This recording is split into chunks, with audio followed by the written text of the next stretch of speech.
So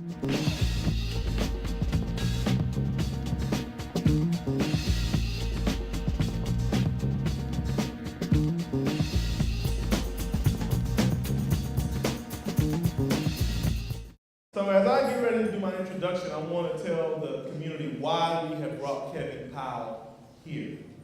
One of the reasons why we brought Kevin Powell here is because Merritt College is a wonderful place with wonderful faculty and staff that are dedicated to making sure that our students are successful. And what we want to be a part of is the leading edge and the leading thinkers in what is going on in our communities. And Kevin has a variety of expertise dealing with issues regarding gender, dealing with issues regarding black arts, because Kevin is also a poet, dealing with issues regarding hip hop, dealing with issues having to do with holistic wellness. And Kevin and I have been working recently with the situation in Ferguson, Missouri, with the killing of Michael Brown.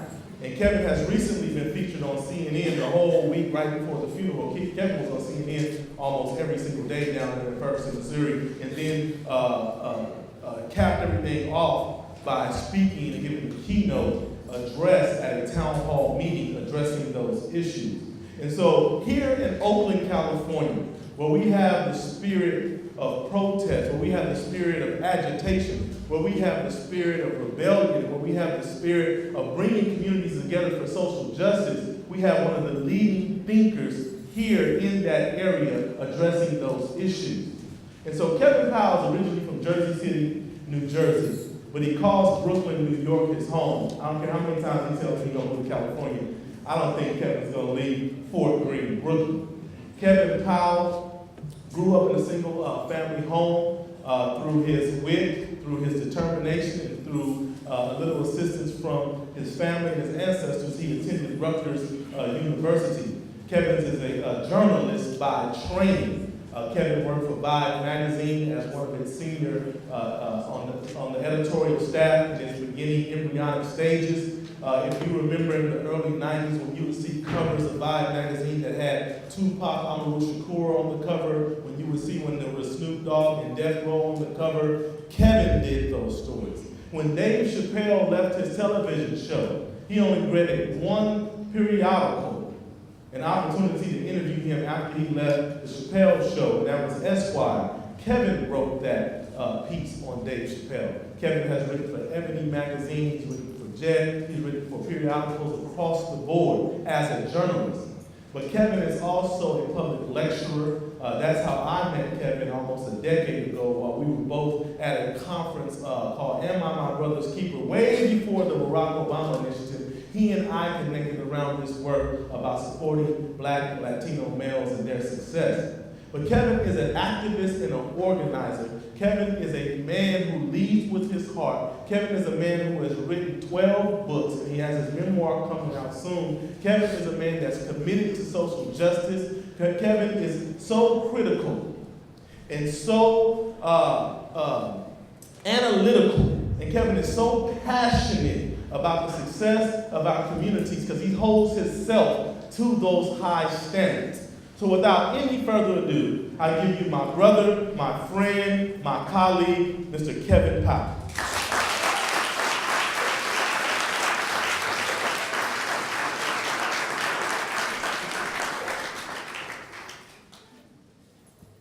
What's up? I'm just not that important, you know what I'm saying? But I appreciate it. I just want to appreciate the sauna. How y'all? It's a lot of people here. How y'all feeling? How y'all feeling? This is beautiful. I want to thank God first and foremost for this opportunity. I would not be here without something greater than myself. I'm a Christian, but assalamu alaikum to my Muslim sisters and brothers. Peace, shalom to my Jewish sisters and brothers. Whatever faith you have, even if you're agnostic or atheistic, you have that right as well. All I hope you agree to is we should have some sort of spiritual or moral compass that guides us, some basic values. Can we agree to that? Yes. And can we agree that we're sisters and brothers here today? At least today? I feel that way every single day, but at least today, right? All right. I want to thank Lasana. Where did he go? You know, let's give him and Merritt a round of applause. Sana is not only my African brother, but he's also my Alpha fraternity brother. And, you know, he's a humble brother. He's probably one of the most dynamic brains that I've met in the last 10 years, seriously, anywhere in the country. And I've been to 48 out of the 50 states. I've traveled every step into California many times. He's right. I have a deep love for California. I can't even tell y'all. And I really do want to live out here, for real. Because it's cold in the winter on the East Coast, you know what I mean? But I just want to thank Lasana for inviting me. As many times as I've been to the Bay Area, to Oakland. Where the Oakland natives at out here? It's hella real in here. It's hella real in here.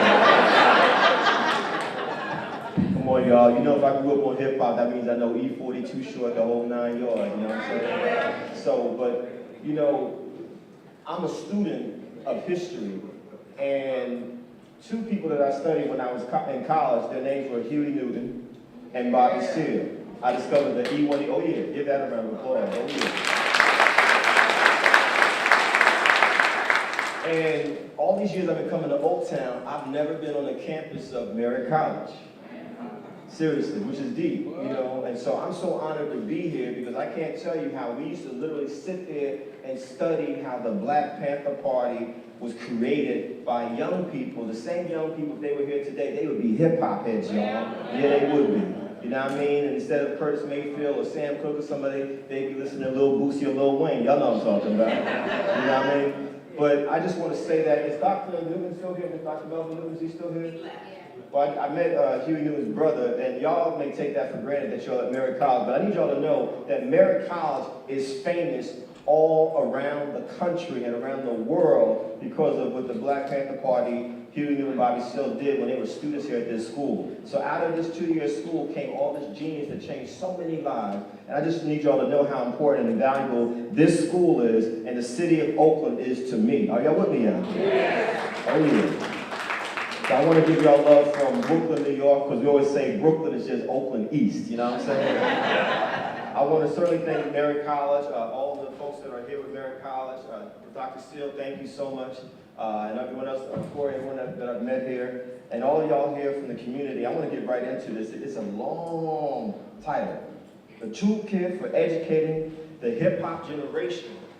I want to add an S to that. Can we say generations, y'all? Generations. Because some of us, like me, are in our 40s, and some of us are in our 30s, and some of us are in our 20s. There's even folks over 50 who grew up on this thing called hip-hop. Am I right? Yeah. You know, the toolkit for educating the hip-hop generations, engaging them where they are. I'm talking about young people today, which is the same conversation we had 20 years ago when I was 20 years old, when I was in my early 20s. And leading them to where they need to be. But I want to say something to y'all. I actually believe that the young, how many of y'all here are under 30 years of age? If you're under 30, hold your hand up. If you're under 25, hold your hand up. Don't lie, tell the truth. How many of y'all in your imagination are under 25? Okay. But if you're under 30, hold your hand up for a second.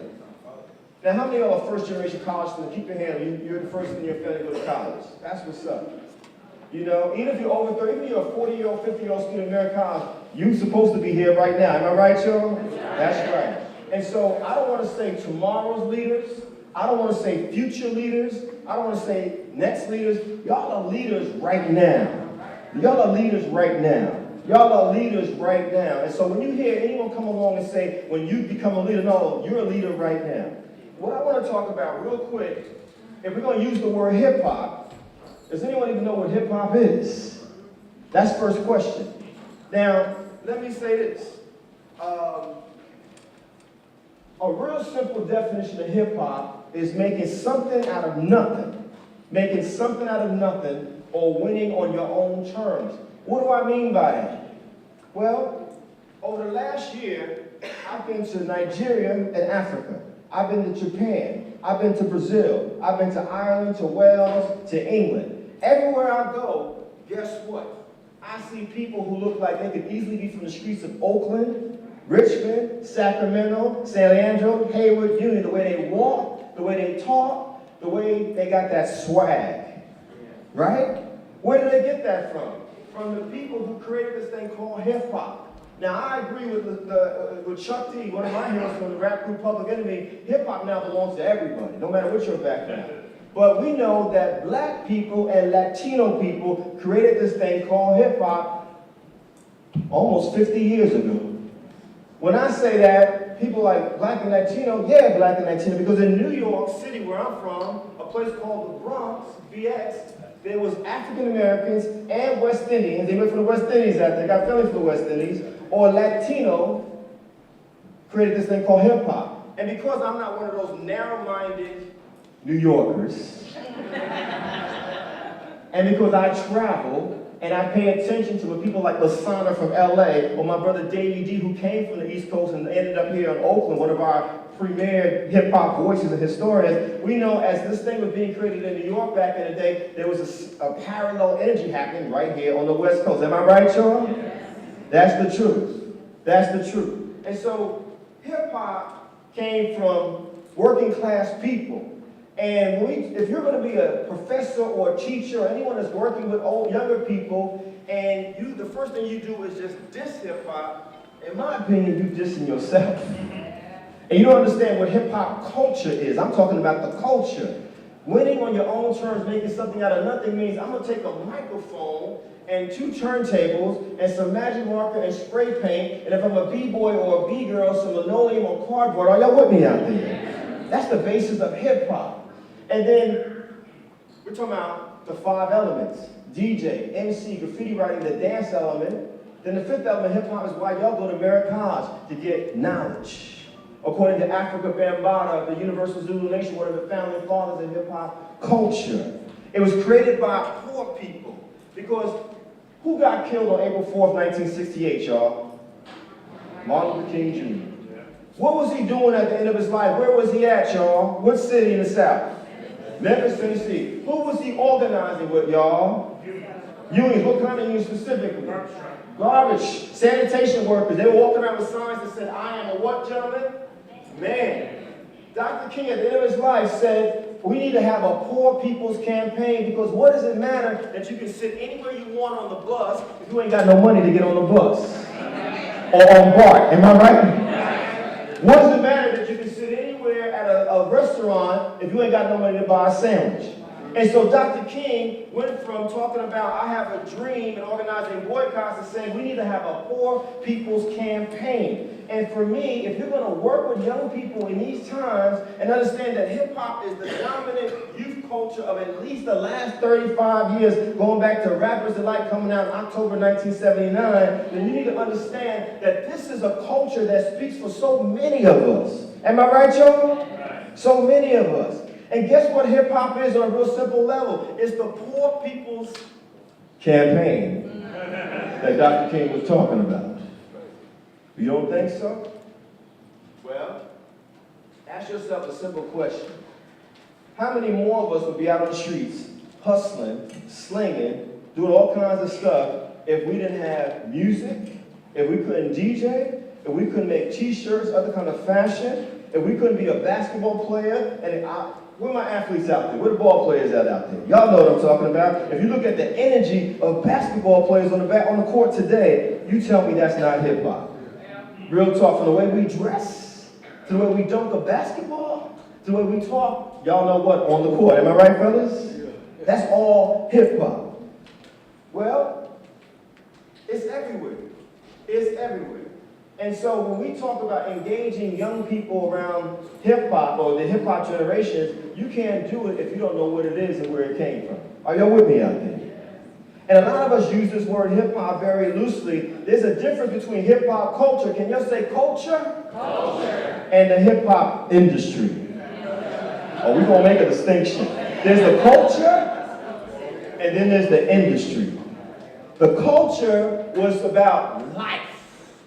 Wait a minute, my name is Clyde Campbell, a.k.a. Kool Herc. I'm coming from Jamaica in the West Indies in the late 1960s. I ended up in a place called the Bronx, New York. One of the biggest stars in America at that time was a dude y'all never heard of. His name was James Brown. And this dude would talk on records, he would rap on records, and he had the tightest band you ever heard. How many of y'all saw the James Brown movie? Y'all know what I'm talking about. And some of y'all probably saw James Brown, right? That's real. Real.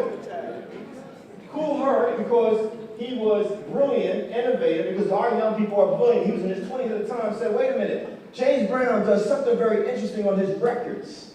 Extended break beats. Let's take it to the bridge. Right? And what do you do when you get to that bridge?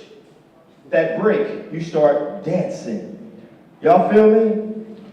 Break beats, break dances, B-boys, B-girls, that's where it all came from. If I'm cool work, I got a turntable over here, I got a turntable over there. Wait a minute, if I start extending these instrumentals or these songs, not just James Brown, but Oakland, y'all know what I'm talking about. Y'all one of the homes of folk music, am I right? You know, all those great musicians have come out of the Bay Area. Let me extend these instrumentals. Therefore, I got this thing now called hip-hop. It's basically us recycling our music, our traditions.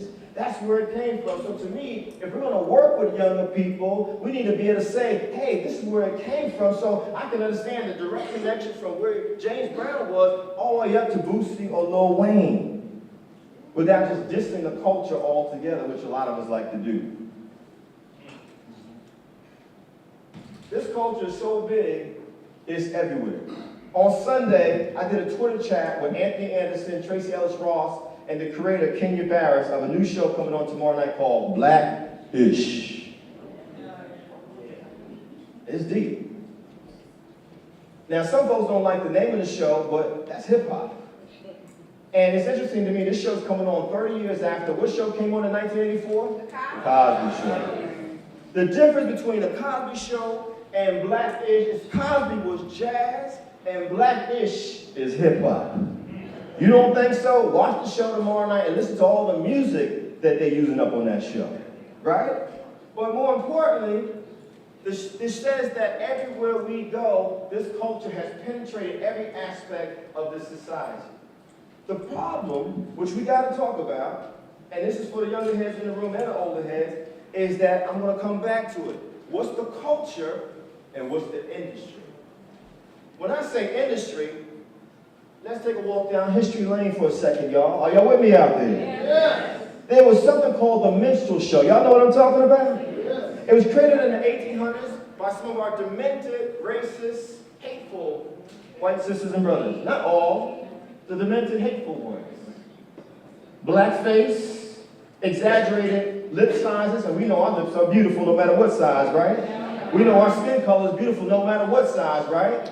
We know good hair is all our hair. Even we ain't got no hair is good hair. Am I right, y'all? Ain't no such thing as bad hair. Am I right, y'all? But if you grow up in a society that teaches you to hate yourself, work with me for a second, and it uses a culture and turns it into an industry called the minstrel show, and you're depicted as over-sexualized, immoral, dangerous, and violent, and that becomes the #1 entertainment in America for 100 years, from the 1800s well into the 1900s. In fact, the impact is still so strong that every Halloween, I guarantee you, on college campuses in America, your country, there will be a white fraternity that'll think it's funny to put on blackface and big gold chains and pretend that they are a rapper. Y'all know what I'm talking about. That's a direct legacy of the minstrel shows. Why is this important? Why is he talking about something from back in the day? Because history, as Malcolm X said, is a people's memory. And if you don't have that memory, you're demoted, as he said, to the lower animals. Now, what did I describe minstrel shows as? Dangerous, violent, immoral, over-sexualized. Well, it didn't stop with the minstrel shows. Let's go to the beginning of the last century and something called cartoons and newspapers. Did we have iPhones 100 years ago, y'all? No. Did we have Androids, yo? No. Was there YouTube and Vimeo? No. But what we had were newspapers and cartoons, and in those cartoons, black people were depicted as over-sexualized, immoral, violent, dangerous. Not just black folks, Latino folks, Asian folks, Native American folks, or ethnic white folks. Let's break it down here, y'all. Racism is real. This country was founded on racism. You know, if someone says to you, we live in a post-racial society, say, no, we don't live in no post-racial nothing. What we want to get to is post-racism, where we don't see people being depicted as anything other than their full human selves. Are you with me out there? Those things had a profound effect. What also had a profound effect, a man named Mr. Griffith, Birth of a Nation, films. Y'all know what I'm talking about. And some of the worst images over the next 20, 30, 40, 50 years, right up to the blaxploitation era films in this country, 1970. Now, I ain't gonna lie to y'all. I love my copy of The Mac. I love my copy of Superfly. Why wouldn't I? When I was growing up, and anyone over 40 know what I'm talking about, if you're 35 over 40, you know, we was just happy to see black folks in the movies when I was coming up. You know, Pam Grier in the movie, let's go see it. We don't know what the movie's about, let's go. You know what I'm saying? Real talk. That's how we did it. But when I look back on it now, I realize most of those images of those blaxploitation films that were popular, over-sexualized, immoral, violent, and dangerous. Are y'all following this pattern here? Yeah. And then let's bring it to this thing we call hip-hop, which I love deeply. I'm a hip-hop head for life, son. It ain't going nowhere. You know what I mean? Some people say to me, Kev, you know, when you was into hip-hop, like, no, man, it's not when I was into hip-hop. I am hip-hop, and I'm going to die hip-hop. You know what I mean? I grew up a graffiti writer. My nickname is Kepo, K-E-P-O-1. That means that was my tag. I was one of those people at the clubs, rooftop, Latin quarters in New York dancing. I was a b-boy. This is in my blood. Y'all feel me? Yeah. But,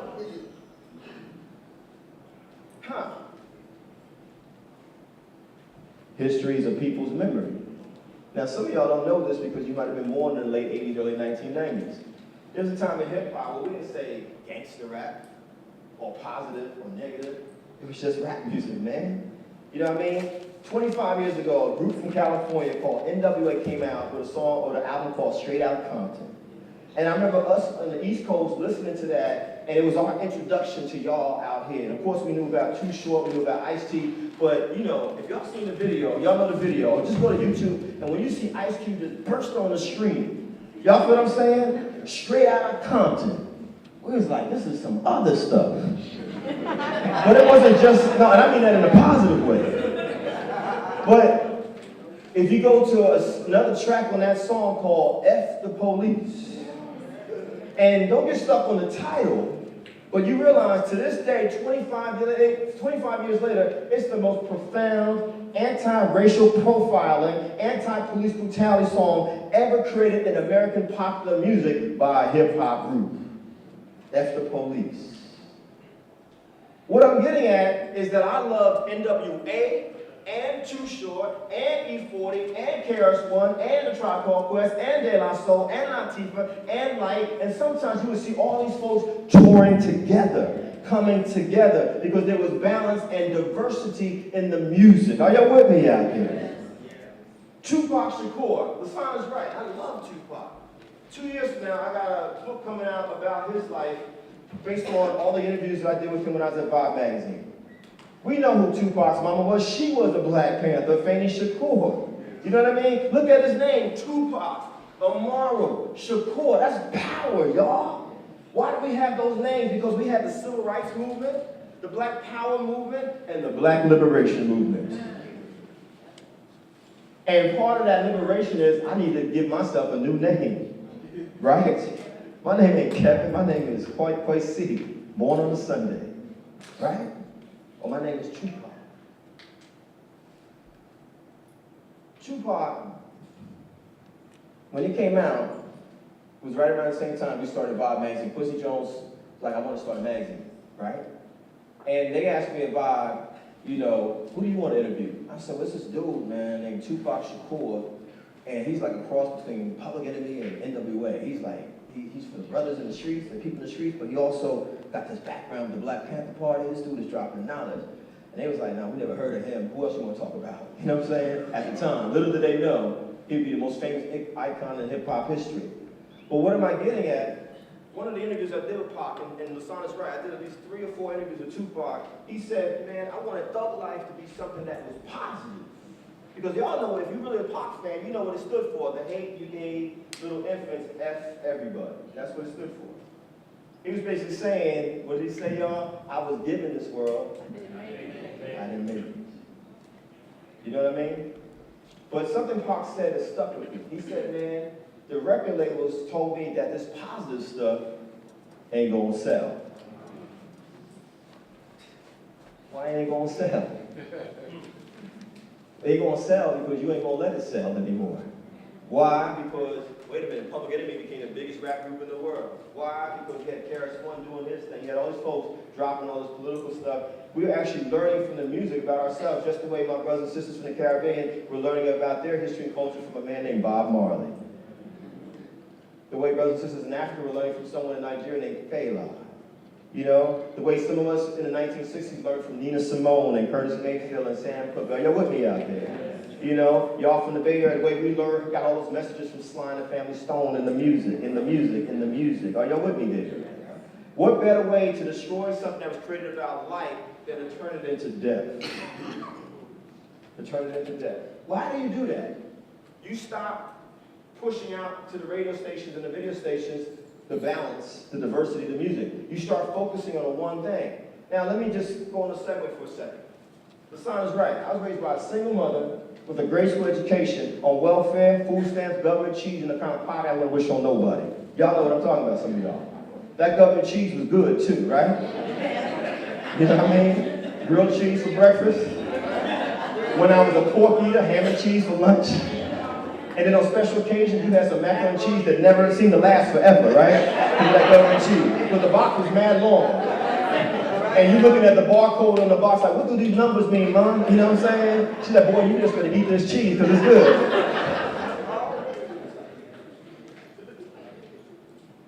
My father abandoned us when I was 8 years old. Never married my moms, just abandoned us. I grew up with violence everywhere. I was a good student. My mom didn't tolerate bad grades. She had a vision for me because she didn't go far in school. You got to go to college. My mom didn't even set foot on college campus. Don't even read no books. She's like, you got to go to college. But like a lot of us, unfortunately, if you grew up in a certain environment, guess what? By the time I was a teenager, not only have I been suspended from school a lot, I was getting arrested by the police a lot. In fact, when I was 15, 16, got brutalized very badly by a police officer with my hands cuffed behind my back. He smashed me in my face. I might have weighed 110 pounds. Why do I bring this up? Because I understand, as someone who's a product of the ghetto, what goes on in our communities. And I live in Brooklyn, man. You know what I'm saying? Brooklyn is Oakland, which is New Orleans, which is Chicago, which is Philly, which is LA. It's all the same, y'all. You know what I mean? But I also know every single day is not madness and mayhem in the ghetto. Right? There's fathers who are representing in the ghetto. There's mothers who are representing. There's people going to school, people going to work. Am I right, y'all? But something becomes very problematic when we're talking about our music of these times, where the only thing you're getting over and over again is, I'm an N-I-G-G-A and you a B-I-T-C-H. I'm an N-I-G-G-A and you a B-I-T-C-H. I'm an N-I-G-G-A and you a B-I-T-C-H. I'm an N-I-G-G-A, you a B-I-T-C-H. Over and over and over again, guns and violence and sexism and materialism and anti-intellectualism and just stupidity. And if that's the dominant thing you hear for the last 20 years, going back to the 90s, when I was at Vibe Magazine interviewing Tupac Shakur and Snoop and Dre and all those folks, guess what? That might mean that some of us grew up believing that's all you can be. Just like some of our ancestors grew up believing that the only thing you could be was a minstrel. Are y'all with me out there? And so, when we talk about engaging young people, I want to remix that and say we got to engage each other, because part of the problem is that we don't have these conversations. I know heads that ain't from the ghetto at all. I do music from cats all the time. Yo, on YouTube, yo, can you watch this YouTube video? Can you check this out? I'm listening to the music, and it's like the most violent stuff ever. I'm like, this is crazy. And then someone always says to me, ask this cat where he's from. Where you from? Suburban Maryland. I'm like, you know what I'm saying? I'm like, son, you're not even from the hood. I'm like, why are you making... Actually, let me take you to Brooklyn. Actually, met someone like... This is a real story. Someone in Brooklyn, 2 parents, live in a house, cars, the whole nine, was making music like this. He was like a fake Biggie Small, fake Notorious B.I.G. And I said, why are you doing this? He said, because this is what's hot, man. This is what's selling. I'm like, man, are you a slave? Man, why would you ask me something like that? He's offended. I said, you have a slave mentality. Why would you ask me something like that? I said, well, you obviously don't know anything about slavery, because in slavery, you were told what your name was. You were told what was beautiful and what was ugly. You were told what you could and could not do. In fact, you were told what to think and what not to think. And when you have a slave mentality, you just do what everybody else does. You don't even think outside the box. You don't know how to be a critical thinker. And if you add to that the educational system, can we talk about that for a second? Which still miseducates and undereducates, in some cases purposely. What?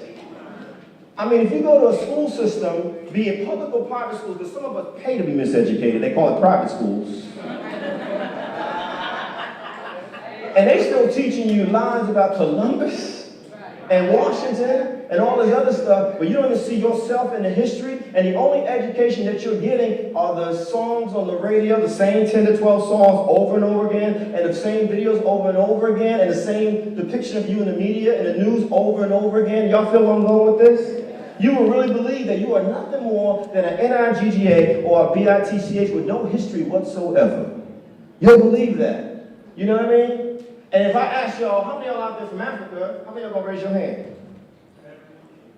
That's the problem right there. A third of the audience maybe raise a hand. Everybody in this room is from Africa. Like everybody.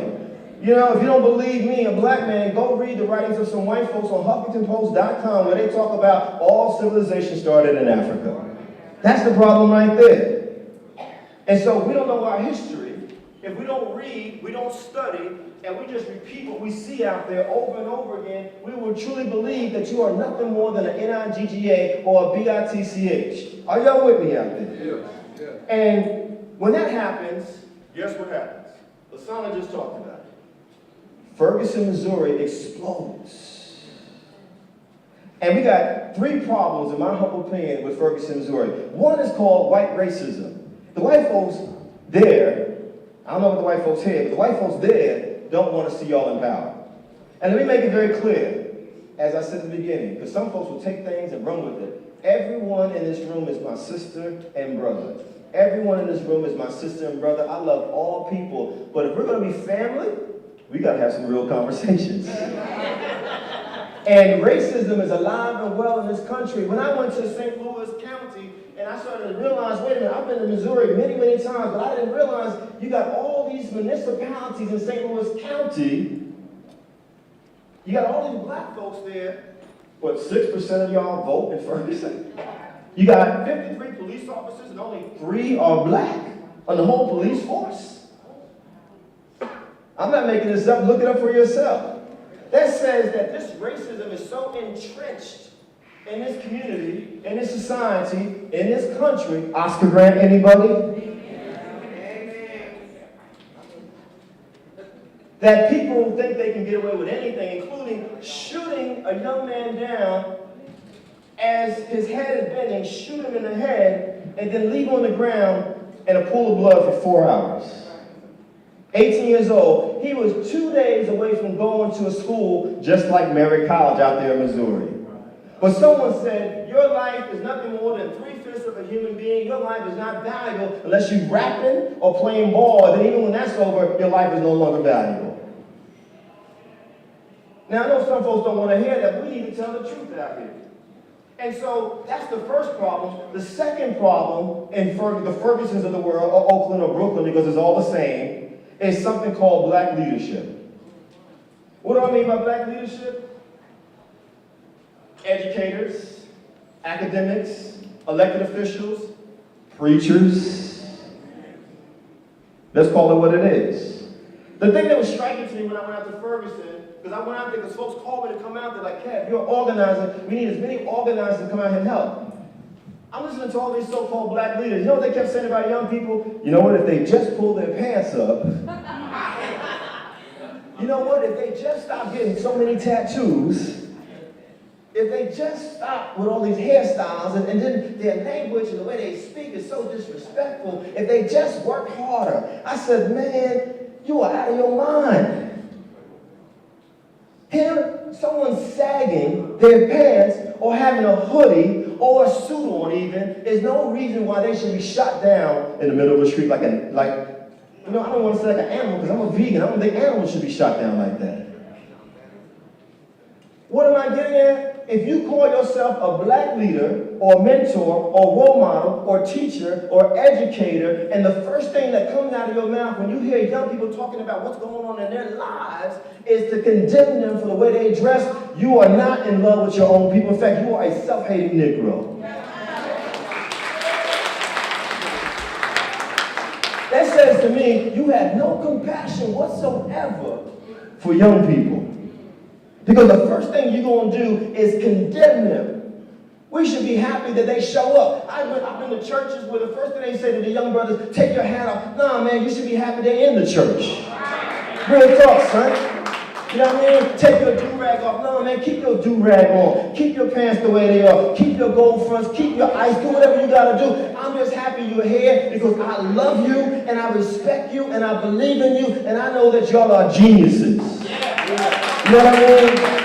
You're the smartest generation that we've ever created because y'all have been exposed to stuff at 12, 13, 15, 20 that many of us could never imagine. And so my responsibility, or your responsibility as an older person, is to say, what can I teach you? But also, what can you teach me? It goes both ways. But if you ain't got no vision, and you call yourself a leader, talking about you want to engage the community, you're going to say some ridiculous stuff about pulling your pants up. Guess what? The pants ain't going to get pulled up until the love gets pulled up for them, until the compassion gets pulled up for them, until job opportunities get pulled up, until educational opportunities get pulled up, until when they get out of jail, to keep them from going to jail, someone out there says, I got your back. That's when they'll have some opportunity. You know me out there? The pants ain't going to get pulled up until you say, wait a minute, I know you might have been addicted to drugs. I know you might have been dealing with some alcohol issues, but I got your back. Then the confidence will come up, y'all, and then maybe the pants will come up too. But guess what? If they don't want to pull the pants up, so what? Because the way y'all dressed back in the day was a little suspect too. You know what I'm saying? I mean, let's keep it real. I watch Soul Train all the time.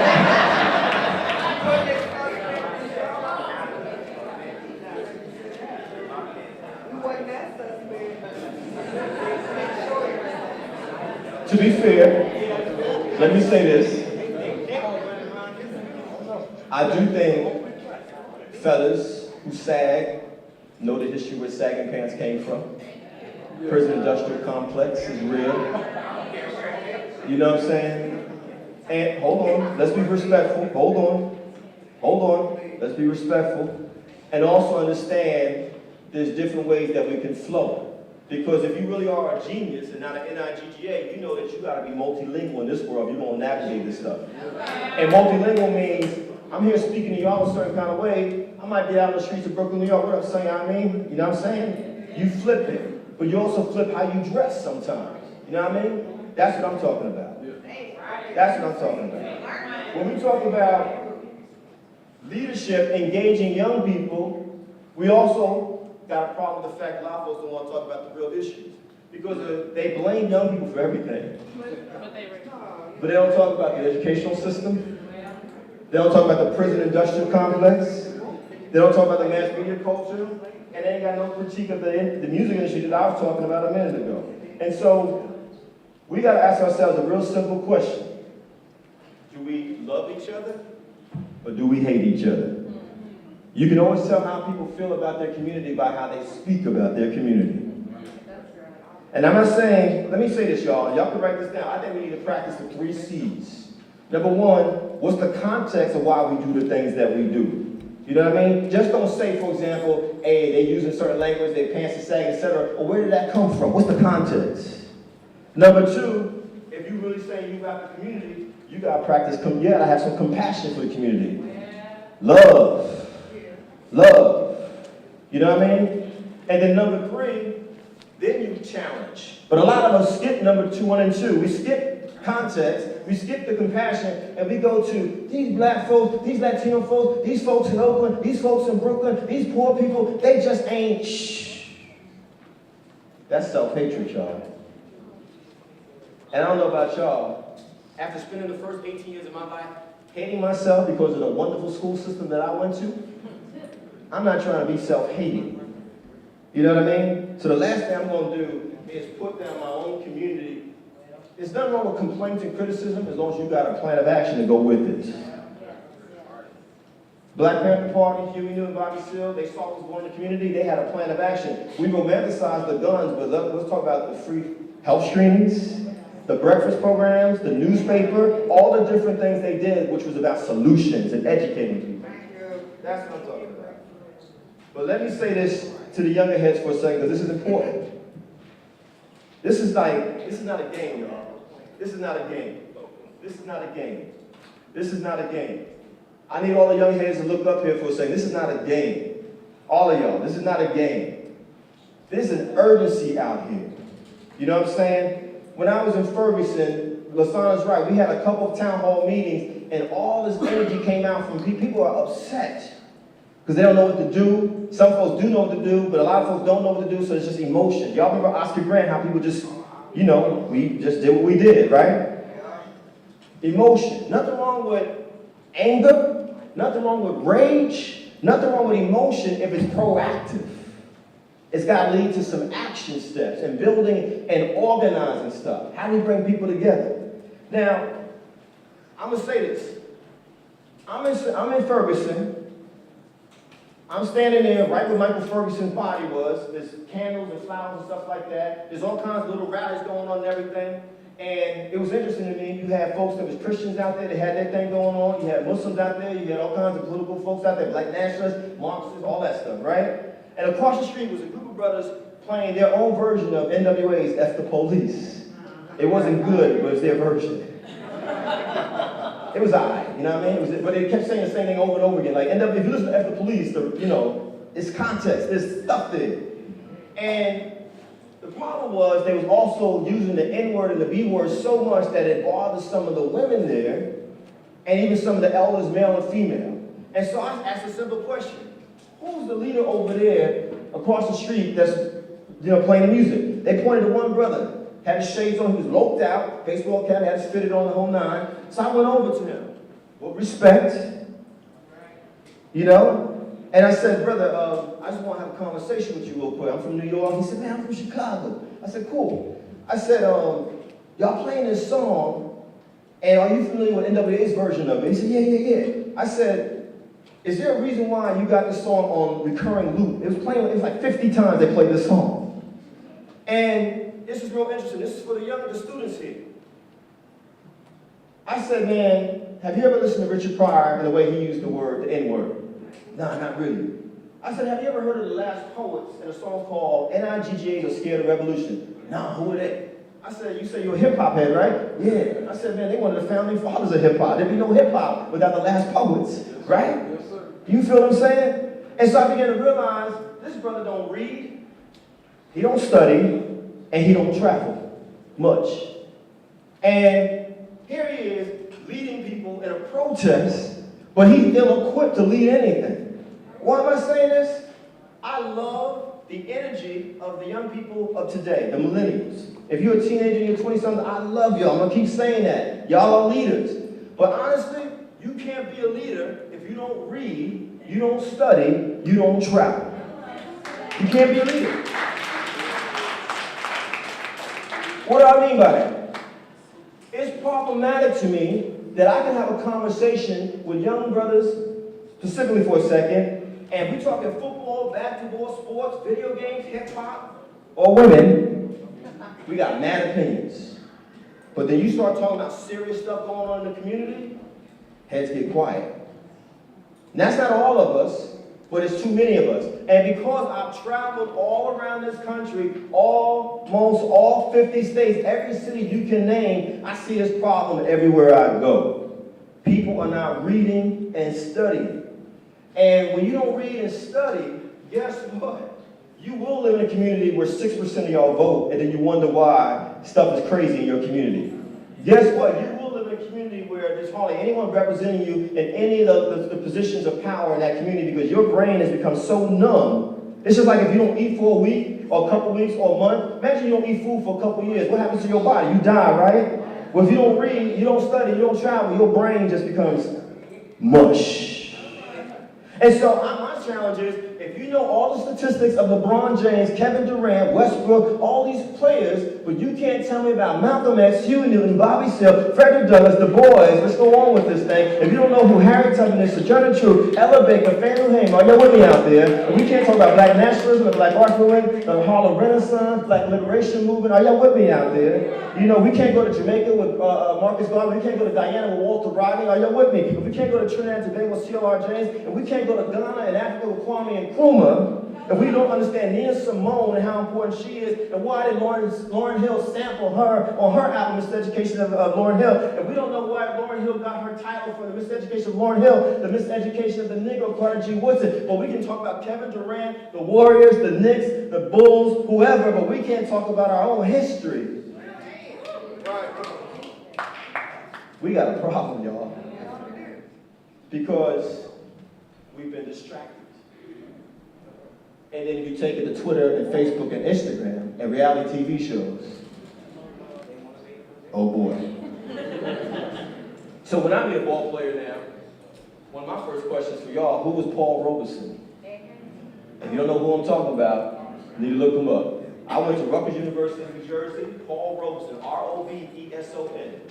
He was one of only 3 black folks at Rutgers University 100 years ago, y'all. This man got letters in 4 different sports, and he graduated Phi Beta Kappa, and he was the valedictorian of his graduating class. Then he went to Columbia University. While he was at Columbia University, he paid for his law school degree by playing professional football in the 1920s, the same time when they were hanging black men from trees. But if we don't read, we don't study, we don't know that. And you think you create something in a vacuum. You know what I'm saying? You got to know yourself. You got to know your history. You got to know yourself. You got to know your history. The next time someone asks you how many Africans in the room, you should put both hands up and your feet up at the same time.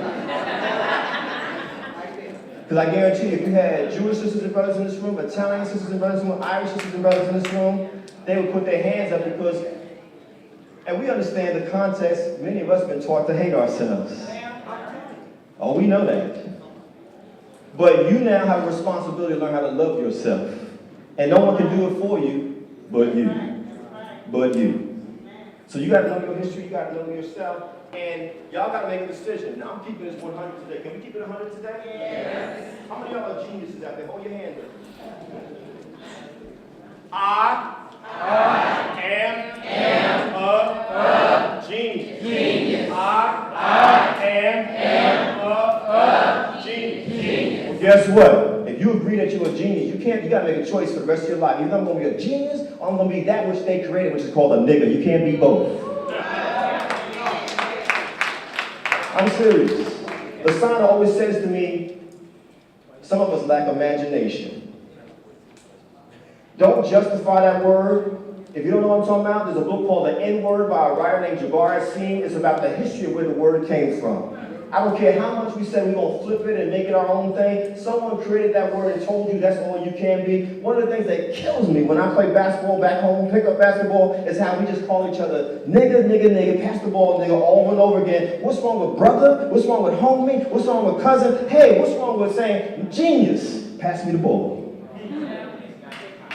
Especially if we watch how brothers play basketball, it is an African ballet. That's what basketball is. Y'all have turned it into an African ballet, which is genius. Let me close right here so we get to this question and answer period. To the young brothers out there, to the men out there, I don't care how old you are, actually. I told y'all I grew up without my father. Last November, Thanksgiving weekend, I made an announcement to my mama. I said, Mom, I didn't want to tell you this until I found him, but I spent the last 2 years working with a genealogy, and I found my father. I found out where he's from, where the whole family's from. Hadn't seen him since I was 8 years old. I'm in my 40s now. As y'all can imagine, my mama cursed up a storm.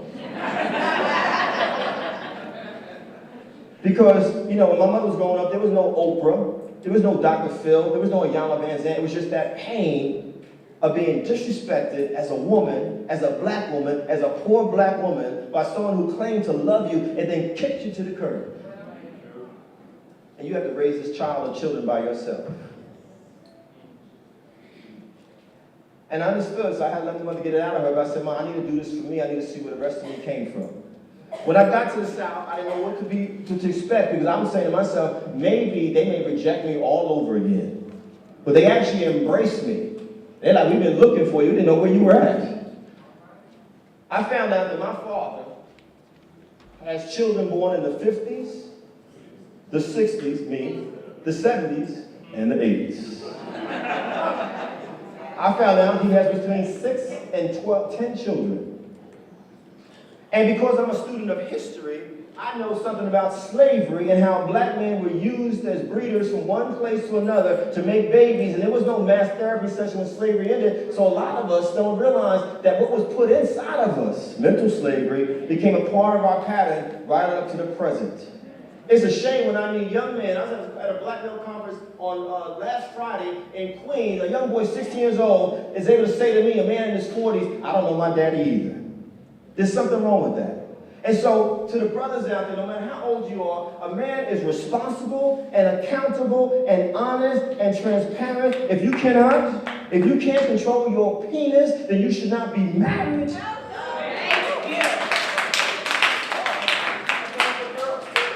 I'm getting to them.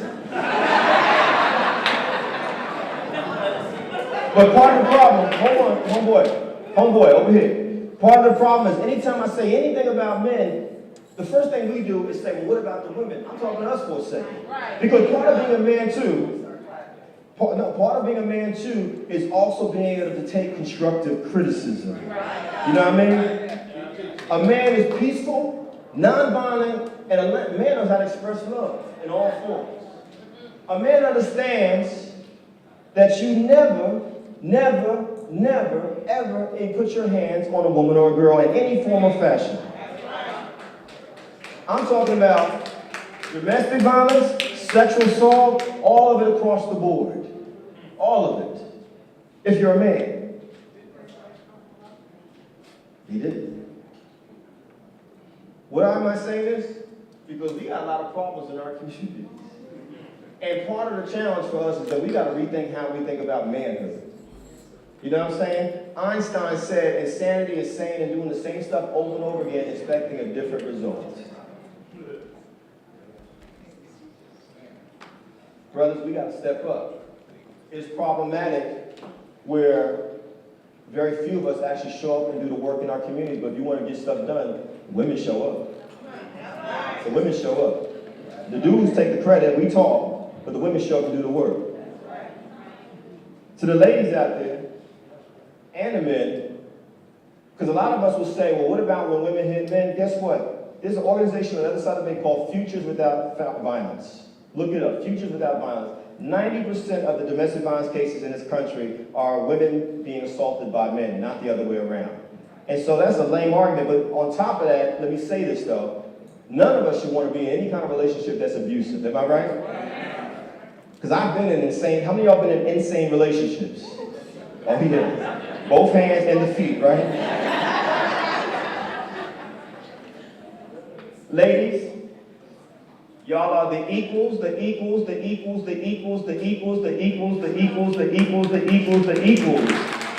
many boys. I don't care what the Bible says. I don't care what any book says. I don't care what Reverend so-and-so or Reverend Chicken Wing or Deacon Donut has to say. I don't care what the leader over there has to say. No. Y'all are equals. And fellas, if we don't understand what sexism is, there are people like Bell Hooks we need to read. There are people like Audre Lorde we need to read. Heck, we need to listen to people like Lasana Hotep who's talked about this. Byron Hurt who's talked about this, another black male. But it's unacceptable for us, ladies. I can't even imagine what it's like to be a woman. I have no idea. You know? But if I was a young woman growing up in these times and I saw these destructive images of y'all all over the place, I would be profoundly offended. Because it's basically saying that y'all have no value except from the neck down. And then unfortunately, a lot of us men only value from the neck down. And so, my mama said something when I was growing up after my pops dissed her. Ladies don't know what it is. I can do bad. It ain't a shame we still saying that in 2014. So I want to close here and say, whether you male or female, we're talking about engaging the community, know who you are And let's practice peace and nonviolence, but also let's understand what real love and self-love is, because how can you talk about empowering the community if you don't even love yourself? Thank y'all. Give it up for Kevin Powell.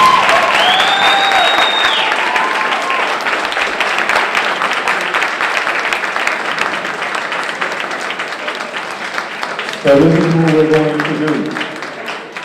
Those of you who all have somewhere to go, you can sign out. We're going to have a brief discussion, and then we're going to have closing remarks by Dr. Audrey Trotter, one of the key persons responsible for sponsoring this event. So those who have to make your way quietly, make your way to the door.